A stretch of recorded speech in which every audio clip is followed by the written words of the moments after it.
ఈ రోజుల్లో ఇల్లు, కారు లేదా పర్సనల్ లోన్ ఏదైనా సరే బ్యాంకు మెట్లెక్కాలంటే ముందుగా కావాల్సింది మంచి క్రెడిట్ స్కోర్. మీ ఆర్థిక క్రమశిక్షణను ప్రతిబింబించే ఈ స్కోర్ 750 కంటే ఎక్కువగా ఉంటేనే బ్యాంకులు తక్కువ వడ్డీకే వేగంగా లోన్స్ మంజూరు చేస్తాయి.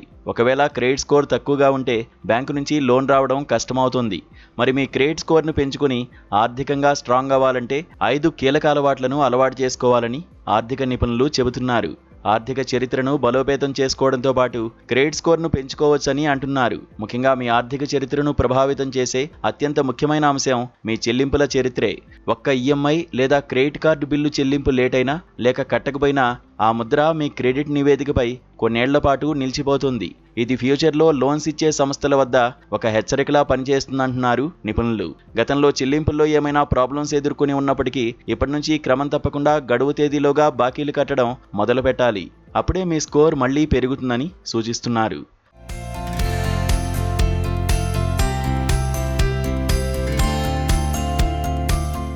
మీకు ఉన్న మొత్తం క్రెడిట్ లిమిట్లో ఎంత మేరకు వాడుకున్నారనే శాతాన్ని క్రెడిట్ వినియోగ నిష్పత్తిగా చెబుతున్నారు. ఎప్పుడూ క్రెడిట్ వినియోగ నిష్పత్తి 30% లోపే ఉండేలా చూసుకోవడం మంచిదని ఆర్థిక నిపుణులు చెబుతున్నారు. ఇక కొత్త లోన్ లేదా క్రెడిట్ స్కోర్ కోసం అప్లై చేసిన ప్రతిసారి సదరు ఆర్థిక సంస్థ మీ క్రెడిట్ రిపోర్టు కోసం తనిఖీ చేస్తుంది. అప్పుడు మీరు అతి తక్కువ కాల వ్యవధిలో ఎక్కువ లోన్స్ కోసం అప్లై చేస్తే మీకు డబ్బు చాలా అత్యవసరంగా కావాల్సి ఉందనే సంకేతాన్ని క్రెడిట్ బ్యూరోలకు పంపినట్లు అవుతుందంటున్నారు నిపుణులు. ఇది మీ స్కోర్పై ప్రతికూల ప్రభావం చూపుతుందని చెబుతున్నారు. అందుకే ముందుగా స్కోర్ చూసుకుని తర్వాతే లోన్స్ కోసం అప్లై చేయడం మంచిదంటున్నారు.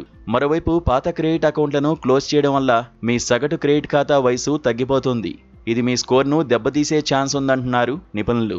ఒకవేళ మీ పాత క్రెడిట్ కార్డుకు వార్షిక ఛార్జీలు లేకపోయినా లేక చాలా తక్కువ ఉన్నా దాన్ని రద్దు చేయకుండా ఉంచడమే బెటర్ అని సూచిస్తున్నారు.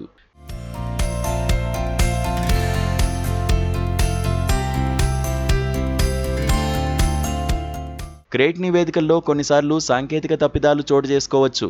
ఉదాహరణకు మీరు ఇప్పటికే పూర్తిగా క్లోజ్ చేసిన లోన్ అకౌంట్ ఇంకా కొనసాగుతున్నట్లు చూపించడం లేదా బాకీ మొత్తం చెల్లించినప్పటికీ బాకీ ఉన్నట్లుగా చూపించడం వంటి తప్పులు దొర్లే ఛాన్స్ ఉంది. మీకు సంబంధం లేని లోన్స్ కూడా ఉండొచ్చు. కాబట్టి అధికారిక బ్యూరోల నుంచి క్రమం తప్పకుండా మీ క్రెడిట్ రిపోర్ట్ను డౌన్లోడ్ చేసుకుని పరిశీలించడం ద్వారా ఇలాంటి తప్పులను ముందే గుర్తించవచ్చని నిపుణులు చెబుతున్నారు.